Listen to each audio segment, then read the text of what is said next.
a incompletude desse registro geológico que a gente tem na Terra. Que, inclusive, só para eu comentar questões pessoais que eu tenho com isso, se a gente pega fóssil, por exemplo, pra gente ter um fóssil, sei lá, de um plástico, por exemplo, dessa época aí, um negócio desse se manter... Aí que tá, a gente não teria jamais o fóssil de um plástico. Por quê? Porque são os mesmos processos de erosão, de subducção, de sedimentação. 100 anos ele some, né? Que vão tá... Não, mas tem uns que demoram muito mais tempo do que isso. Tem alguns que demoram milhares de anos.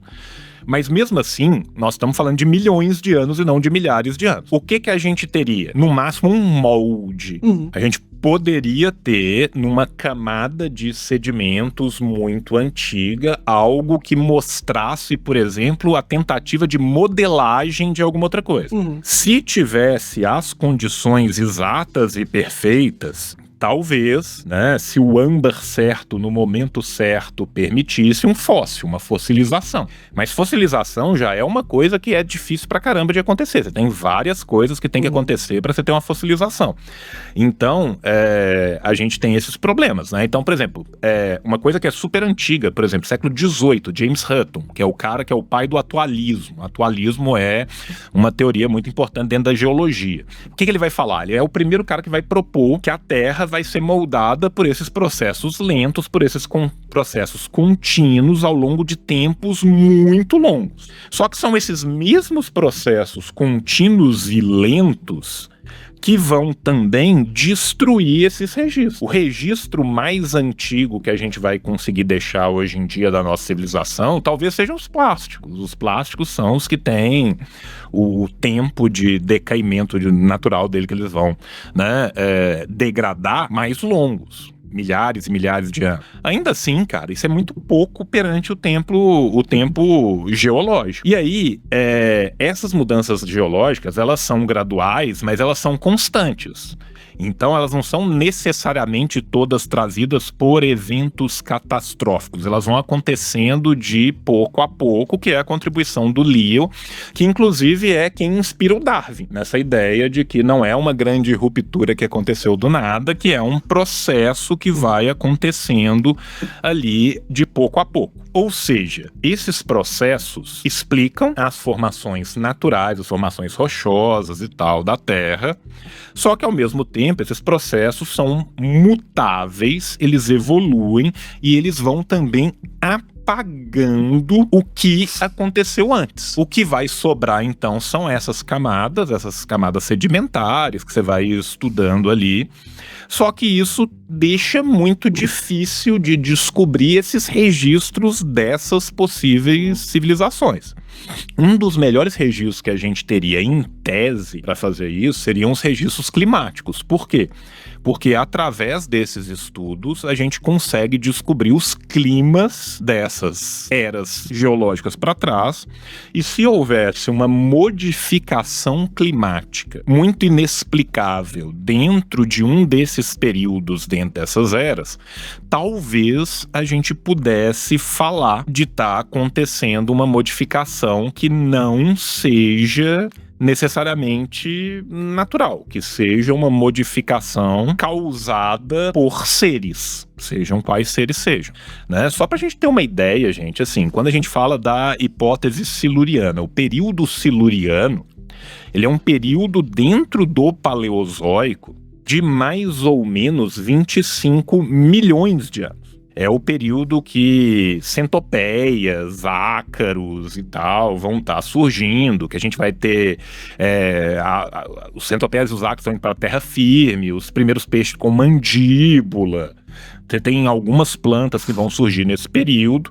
E por que eles focaram no período siluriano? Porque nesse período tem uma mudança climática que as nossas atuais ferramentas científicas permitem concluir que ela é maior do que ela devia. Então ali no siluriano algo aconteceu que levou a uma mudança climática maior do que a gente esperava em condições normais. Só que aí vem um outro detalhe. O fato disso ter ocorrido não necessariamente leva a uma resposta unívoca de foram homens répteis do Doctor Who que fizeram isso, tá? Isso, obviamente, pode ter ocorrido tanto por motivos internos que a gente ainda não conseguiu achar rastros, que a gente ainda não pesquisou bastante para saber, como isso pode ter ocorrido por eventos externos à Terra, mas que não significam eventos alienígenas. Claro. De inteligência de uma outra civilização propositadamente fazendo isso. Deixa eu dar um exemplo mais claro aqui. Você sabe o que é um magnetar? O que é um magnetar? Magnetar é quando uma estrela entra em supernova, ela dá aquela explosão zona e aí ela começa a colapsar para dentro e vai formar aquela lã branca. Dependendo do tamanho da estrela em supernova, momento que ela vai, implodindo na sua própria massa até formar a lã branca, vai gerando campos eletromagnéticos cada vez maiores e pode haver a formação daquilo que é chamado de magnétar, que são anãs brancas extremamente densas com campos energéticos que podem ser, o campo magnético dela, 1 trilhão de vezes maior do que o do Sol. Imagina um campo... É até difícil imaginar um trilhão, tá? Você pensar assim, né? A diferença de milhão para bilhão já é uma coisa absurda. A diferença de bilhão para trilhão, mais ainda. Se você contar de segundo em segundo, você gasta 11 dias para contar até 1 milhão. Você gasta 30 e poucos anos para contar até 1 bilhão. E você gasta 30 mil e não sei quantos anos para contar até 1 trilhão. O campo magnético desses magnetar são tão absurdos que se eles estivessem a mais ou menos 1.500, 1.200 quilômetros da Terra, era o bastante para eles separarem todos os átomos de tudo na Terra, porque os átomos não conseguem se juntar perto deles. Tamanho campo eletromagnético. Existe um magnetar na nossa galáxia que fica a 50 mil anos-luz da Terra. Em 2004, a gente teve um problema na Terra, que, principalmente no hemisfério norte, que vários sinais pararam de funcionar, vários pagers pararam de funcionar, várias coisas pararam de funcionar por causa de um pulso eletromagnético que veio de fora. Esse pulso eletromagnético ele veio deste magnetar a 50 mil anos-luz de distância e foi o bastante para dar um problema gigante em vários aparelhos elétricos na Terra. Os cientistas que estudaram esse magnetar chegaram à conclusão que houve um terremoto estelar. Outra coisa que muita gente não sabe que existem terremotos em estrelas também. E esse terremoto estelar criou uma fissura de 1 centímetro na superfície desse magnetar. E como aquele campo tá ali contido dentro daquele magnetar, na hora que abriu, fez assim, ó, deu uma explosão. Essa explosão viajou 50 mil anos-luz e foi o bastante para dar uma intempérie violenta em vários sinais na Terra. Ou seja, a gente tem várias coisas malucas e gigantescas. 50 mil anos-luz. 50 mil anos-luz, tá? Lembrando pro jovem que ano-luz é a velocidade que a luz percorre em um ano. É a distância que a luz percorre em um ano. Tá. Anos-luz é distância, cara. 50 mil... 50 mil anos-luz de distância, um pulso gerado por uma fissura de 1 centímetro, percorreu essa distância toda e fritou várias coisas na Terra. Ou seja, o que eu tô dizendo aqui com isso? Existe a possibilidade do máximo de temperatura no Siluriano ter ocorrido por causa de um fenômeno cósmico. Se uma estrela entra em supernova, ela emite uma onda gigantesca, aquela onda ela emite energia, energia gera calor. Pode ser que ela tenha pegado a Terra numa diagonal X, Y ou Z, que tenha modificado a própria membrana protetora, a própria camada de ozônio da Terra, a atmosfera terrestre, e permeando aquilo levou a um aumento de temperatura. Esse mesmo magnetar que nos pegou, se ele tivesse mais perto ou se ele tivesse pego com uma outra intensidade em outro lugar, ele podia ter varrido a nossa atmosfera inteira e a Terra acabava, entende? Então assim, nada impede que este fenômeno seja provado de várias outras formas diferentes. Eu tô falando de uma forma exógena, mas também podia ser uma forma endógena que a gente ainda não teve explicação. Aconteceu qualquer motivo de um efeito estufa ali por causa de produção de alguma bactéria no mar, não importa, entende?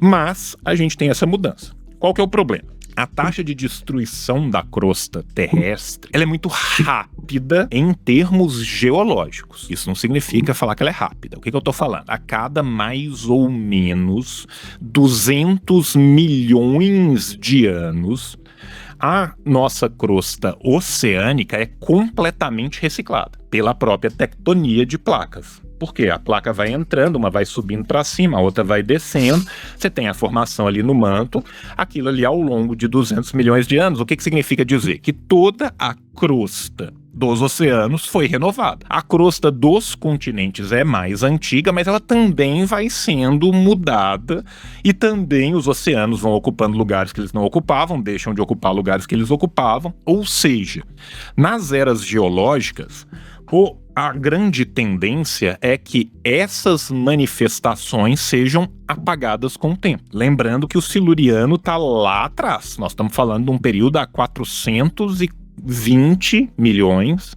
419 a 444 milhões de anos atrás. Deu tempo de renovar o mar inteiro, deu tempo de renovar a crosta terrestre praticamente toda. Ou seja, o que vai ficar para trás? Esse que é o problema aqui. Aí você entra na parte das assinaturas. Quais assinaturas? As assinaturas, as bioassinaturas e as tecnoassinaturas. Vamos lá. O que eles estão buscando aqui? Eles estão buscando a análise de isótopos que sejam estáveis. Eles estão em busca de um sinal de ouro.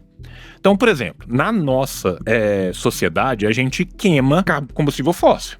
A queima contínua de combustível fóssil libera CO2 e o CO2 tem uma assinatura isotípica específica de carbono. Se houvesse uma civilização que fosse industrialmente avançada da mesma forma que nós somos industrialmente avançados, eles precisariam de algum combustível.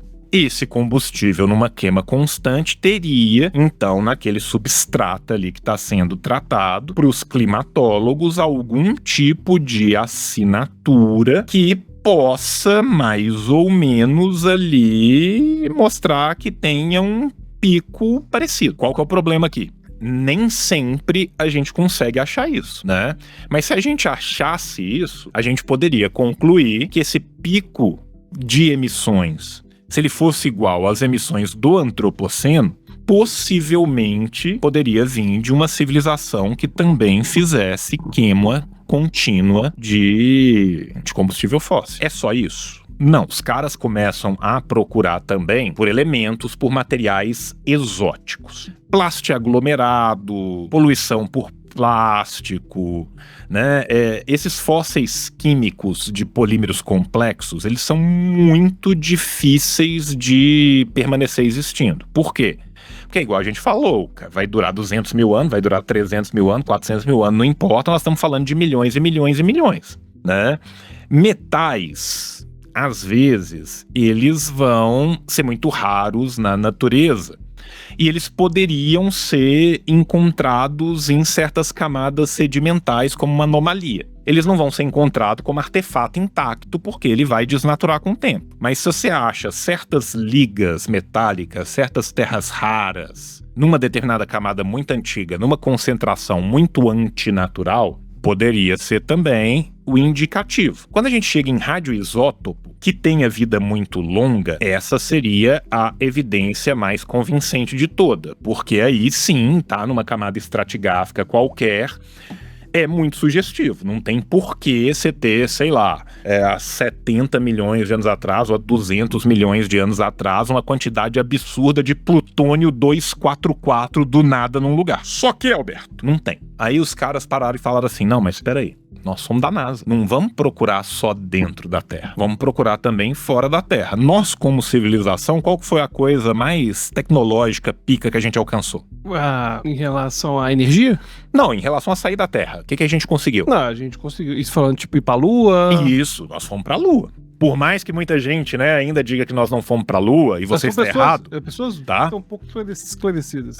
Nós fomos pra Lua, tá, gente? Você começou a perguntar, eu achei que você estava querendo ir no caminho de fusão nuclear, fissão nuclear. Não, sim, também. E isso a gente já meio que cobriu ali no radioisótopo. Beleza. No radioisótopo a gente cobriu isso aqui. Aí, pra fora, a gente foi pra Lua. Se a gente foi pra Lua, a gente deixou lixo na Lua, a gente deixou pegada na Lua, a gente deixou modificações na Lua. Então, a outra forma de você procurar isso aí é procurar por modificações fora da Terra. A gente já achou algum satélite não natural que não seja nosso atual? Não. Não. Quando, as várias vezes que o ser humano foi pra Lua, ele já achou alguma modificação de algo não atual? Não. Então, também não foi. Mas qual que é a importância aqui disso tudo? Pensar em como a gente ia fazer para poder ver isso, entende? A hipótese siluriana, ela é, antes de tudo, um exercício científico de busca por algo que nos leva a refinar todas as nossas formas de procura.